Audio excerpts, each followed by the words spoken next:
Morgan Housel has a great understanding of how our emotions affect our financial decision making. And in his book, The Psychology of Money, he explores the complex relationship between money and human behavior in an accessible way. It offers insights into how we perceive and manage our finances and the impact of emotions on our financial decisions. So, if you want to become someone who is more financially responsible, you need to understand that relationship between emotions and decision making, because there is an element of emotions that come into factor when you're making these financial choices in your life. And I think this is a very, very good book in understanding how you can begin to understand your emotional effect on how you make decisions financially. The key ideas involve, firstly, everyone has their own experience of the economy and money. Whether you are rich, middle class, or poor, you have your own experience, personalized experience with money, and you see an angle that only you can see. So you should use that to your advantage and also understand that you have that experience of money, but that is not the reality of things. Personal experience derives financial decision making. Following on from that experience, understand that your experience with money, negative or positive, will affect your future decisions. That's such an easy thing to say, such a straightforward thing. Wow, you're such a genius for saying that. Even though it's such a simple thing to say, it's important to understand that and really try to understand how that affects you. That statement is just a statement, but how does that apply to you? That can help you further understand how you can improve your decision making. The economic concepts we use today are still historical influence. Like technology, every 5 to 10 years, we as humans, we reach a new landmark with things, a new milestone, a new achievement.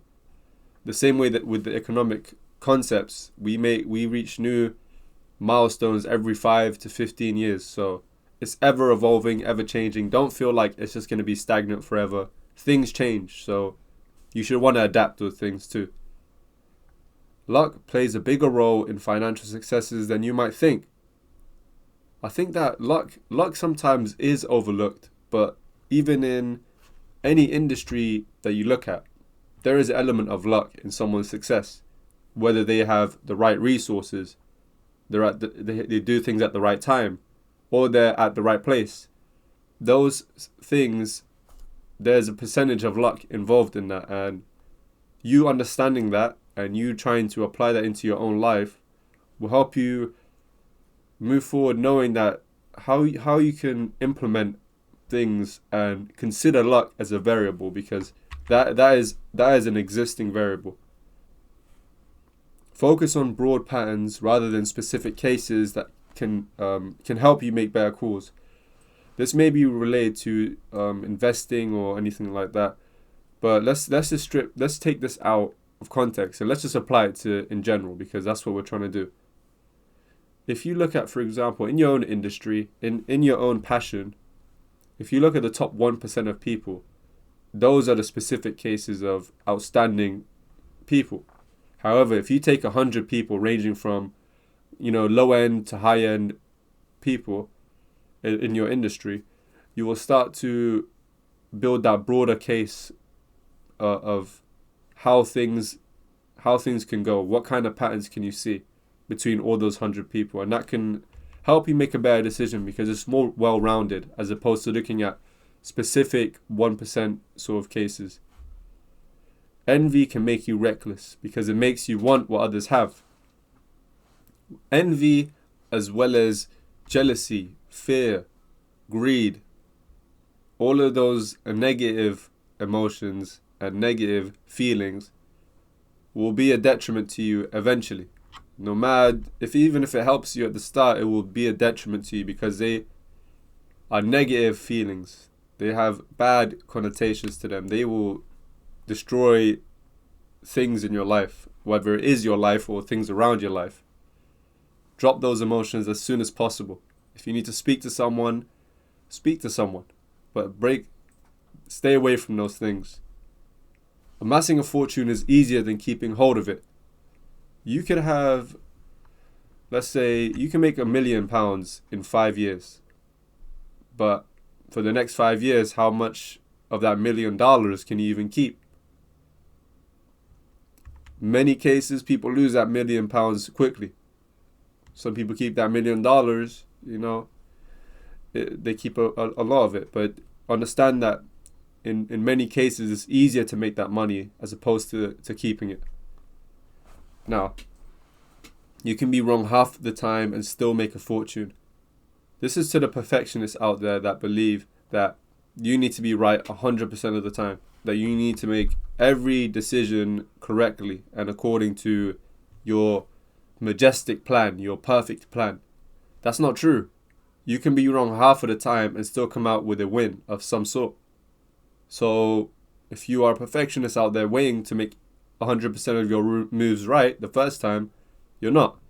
So make sure you start and you'll make some progress at least. Theory isn't reality. The challenge for us is that no amount of studying or open-mindedness can genuinely recreate the power of fear and uncertainty. I learned this lesson when I got into my civil engineering job now that I'm in. After my university degree, I understood that theory is not the same as practical. What you learn at university, all the theoretical knowledge that you study for, it will not be directly applied to the practical environment, the work environment that you go into. There are many things that are out of your control. There are many things that are not by the book that you realize you have to work around and experience that to learn it. In that same way, you need to consider that your theoretical plan, your amazing plan that you're making, you need to consider variables that are out of your control, things that will eventually happen in the real application of your plan. There's things that ain't gonna go by the book. It ain't gonna be A, B, C, D, E.